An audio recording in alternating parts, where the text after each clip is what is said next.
lados, ¿no? Así es, y yo quiero resaltar acá algo, ¿no? Es bien difícil en este tema, ¿no?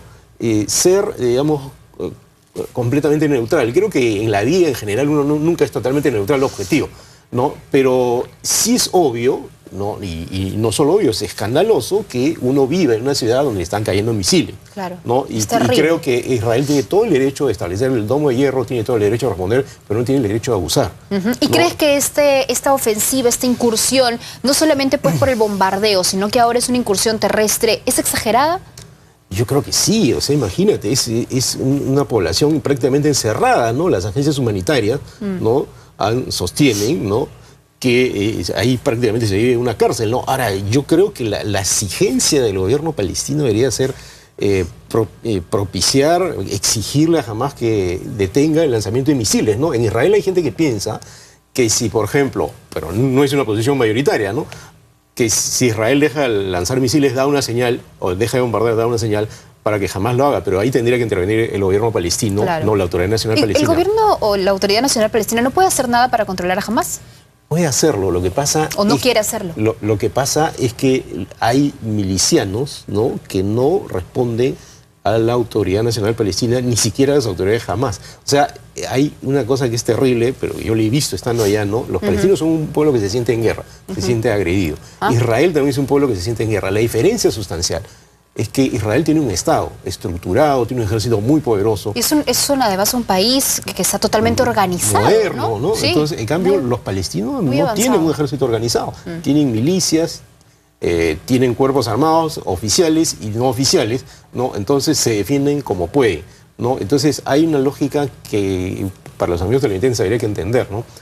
Cuando tú estás en el curso de una negociación, o sea, cuando permaneces en el ámbito de la política, ¿no? Tú puedes negociar, puedes llegar a algunos acuerdos. Cuando sales del ámbito de la política y te vas al ámbito de la guerra, ya, digamos, se hace demasiado evidente y escandalosa la diferencia entre un continente y otro. ¿Por qué? Porque allí, en una guerra, lo que pesa, lo que decide es quién es más fuerte. Claro. Y en este caso Israel es más fuerte. Israel de todas maneras, con todo lo equipado que está. Mientras entramos al escenario de enfrentamiento armado, siempre los palestinos van a salir perdiendo. Entonces... Pero es la única medida o la única vía que ellos siempre toman. En las mesas de negociación, mesas de diálogo, poco se ha llegado porque los palestinos siempre son bastante intransigentes y de nada pues sirve hablar con el líder de la Autoridad Nacional Palestina cuando las milicias pues hacen otra cosa muy aparte y nunca siguen los acuerdos en la mesa. Pero ojo, en el Estado israelí también hay sectores intransigentes, ¿no? El canciller Lieberman está pidiendo más mano dura, ¿no? Y es un miembro del Estado israelí en este momento, ¿no?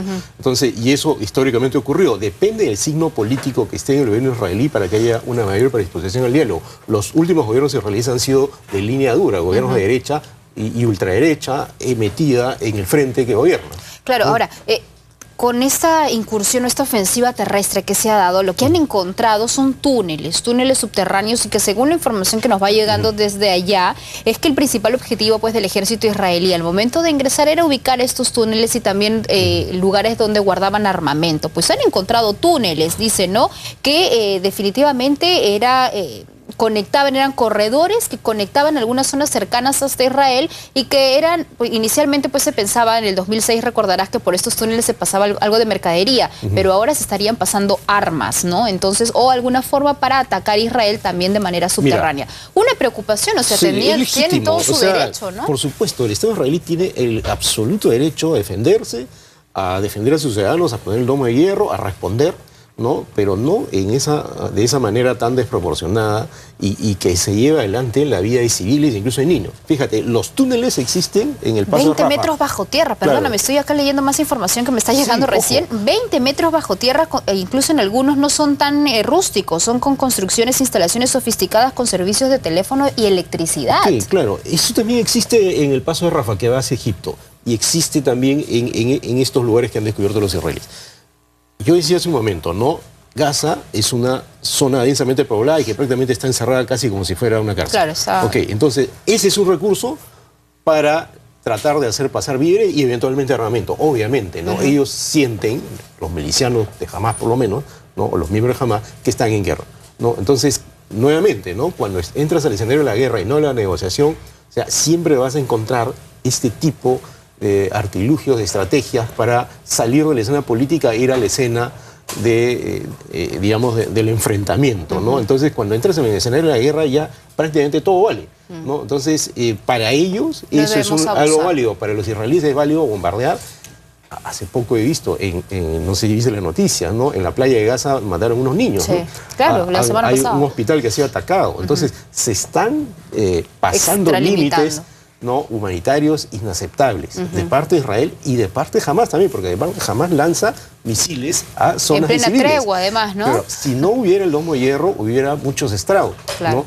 Pero entonces, cuando dos grupos se enfrentan de ese modo, ¿no? Y no tienen en cuenta lo que significa el mínimo sentido de la realidad, incluso, ¿no? Y mínimo sentido de la humanidad. Para no pasarse totalmente, vemos estos estragos. Pero reitero que en un enfrentamiento de este tipo es obvio que Israel va a llevarlas a ganar porque tiene un ejército estructurado, un Estado, mucho más recursos y todo lo que le va a permitir ganar un enfrentamiento de este tipo, ¿no? Ahora, Ramiro, con tu experiencia en situaciones como estas, ¿por dónde vemos la solución? ¿Por dónde estarían los visos de solución al momento tan tenso que se vive ahora? Mira, yo lo que creo es que en ambos lados, ¿no? En la Autoridad Nacional Palestina y en el Estado israelí, tendría que haber un cambio de liderazgo político, ¿no? Eso es algo que hace tiempo debió emerger, debió asomarse, ¿no? Para que la situación cambie, porque finalmente los militares actúan cuando los políticos los autorizan, ¿no? Cuando tú hablas con un militar acá en el Perú, en cualquier parte del mundo, yo estoy cumpliendo órdenes, esto es una decisión política. Entonces, esto lo autorizó el primer ministro Netanyahu. Y en el otro lado es Mahmoud Abbas y es Ismail Haniyeh, ¿no? Que había entrado a un acuerdo con Mahmoud Abbas para establecer que Hamas no tenga esta actividad de lanzar misiles hasta el otro lado, esta actividad terrorista, ¿no? Pero no logran ellos cohesionar a sus pueblos para que eso se pase a otra etapa, una etapa de negociación. Fíjate, Alicia, si hubiera, por ejemplo, un personaje como Yitzhak Rabin, asesinado en 1993, que fue un guerrero, ¿no? Y que fue a una negociación en serio, fue asesinado en una plaza de Tel Aviv, ¿no? Se necesitarían líderes de ese tipo. De ese tipo. Líderes de ese tipo. En el lado palestino también hay, ¿no? Arguti, Husseini son personajes que están ahí pero no tienen suficiente peso político. Líderes con otra mentalidad, entonces, es lo que se necesita en este momento tan complicado. Ramiro, ahora pasando a otro tema, dos preguntas para lo que ha ocurrido en Ucrania. ¿Quién finalmente derribó el misil? ¿Fue un error? Dicen que querían, el objetivo era el avión donde viajaba el presidente ruso Vladimir Putin. ¿Qué es lo que ha ocurrido? ¿Cómo lo ves tú? Bueno, yo espero que este episodio no quede en la historia como uno de los grandes enigmas, ¿no? Que se llevó la vida de 298 personas, ¿no? O sea, esta era una zona controlada por los insurgentes prorrusos, ¿no? Se presume que fueron ellos, no hay ninguna prueba palmaria. La otra parte, los insurgentes prorrusos dicen que fue el Estado ucraniano, ¿no? Se echa la culpa entre ambos. Es difícil saberlo. Yo creo que tendría que haber una investigación independiente sobre la caja negra del avión, que es la que guarda los últimos sonidos antes del accidente, ¿no? Entonces, si no hay una investigación independiente sobre esto, ¿no? Esto va a quedar en el enigma y la controversia, y a mí me parece una cosa terrible, ¿no? Mira, podemos hacer un parangón entre los dos temas que estamos conversando, no tanto en la Franja de Gaza como en el conflicto ucraniano que ha devenido en este... ni siquiera podemos hablar que es un accidente, ya está casi comprobado que es un misil, ¿no? O sea, lo que en relaciones internacionales se llama la realpolitik, las razones de Estado, o en algunos casos las operaciones encubiertas, a veces terminan teniendo más peso que la vida real de las personas, ¿no? Entonces, esto puede quedar en nada, en la impunidad, ¿no? Si es que la investigación no se lleva a cabo distanciándose de las presiones políticas, ¿no? Y eso enfrenta nuevamente pues, a Barack Obama con Vladimir Putin, ¿no es cierto? Estados Unidos y Rusia como que nuevamente se ven un poco enfrentados ante esta situación. Mira, el tejido de la política exterior y las relaciones internacionales en el mundo es, en cierto modo, muy frágil, ¿no? O sea, Rusia es un país que no es la potencia que era la Unión Soviética, ¿no? Pero es un país que es un gran productor de hidrocarburos, ¿no? Y tiene bombas nucleares, tiene un poder que se siente en el Asia, ¿no? Entonces no es un país al cual Estados Unidos le pueda hablar demasiado fuerte. Lo hace, pero dentro de ciertos parámetros. Obama ha salido hace un rato a exigir una investigación, ¿no? ha dicho que hay presiones para que los rusos no sigan actuando de determinada manera, ¿no? Pero nunca se ha ido hasta, digamos... A culpar directamente, a culparlo directamente, ¿no? Y eso lamentable es así porque las potencias, los países poderosos, guardan ese equilibrio precario para no caer en una agresión directa, que sería una cosa terrible, que creo que está fuera de escena en este mundo, claro o en este momento, perdón. Pero sí creo que hay un distanciamiento. Hay un distanciamiento y nuevamente, ¿no? Hay un distanciamiento que se marca más porque ya vienen problemas entre ambos. Lo de Edward Snowden fue también un momento muy, muy tenso entre ellos, ¿no? Y toda la crisis ucraniana ha provocado un distanciamiento entre Estados Unidos y Rusia, ¿no? Que no es un distanciamiento fatal, ¿no? Pero es un distanciamiento político que con este hecho se puede agravar, ¿no? Y yo espero que las palabras del presidente Obama y las palabras de Putin, las palabras oficiales de todo el mundo sobre las víctimas, no lleguen a algo concreto, ¿no? Porque tú te imaginas lo que es viajar en un avión y que caiga una bomba, un misil. ¿Tú qué tienes que ver con ese asunto? Claro. ¿No? Tú no eres un soldado, tú no eres un general, tú no eres un miliciano. ¿Por qué tendrías que morir dentro de un avión? Estamos hablando de 298 inocentes víctimas civiles en un caso que no tenían nada que ver, ¿no? Y ojo... Y encima de otro país. Además, ¿no? Muchos holandeses, la mayoría. Claro.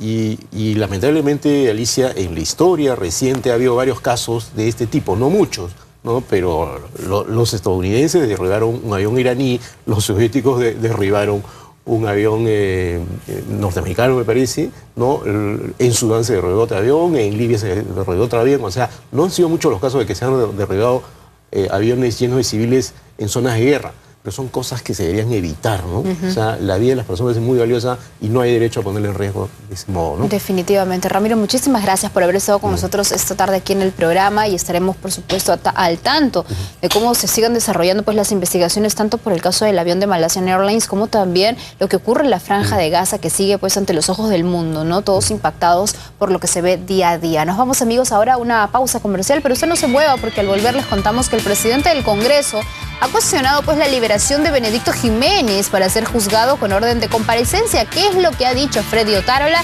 Se lo presentamos al volver.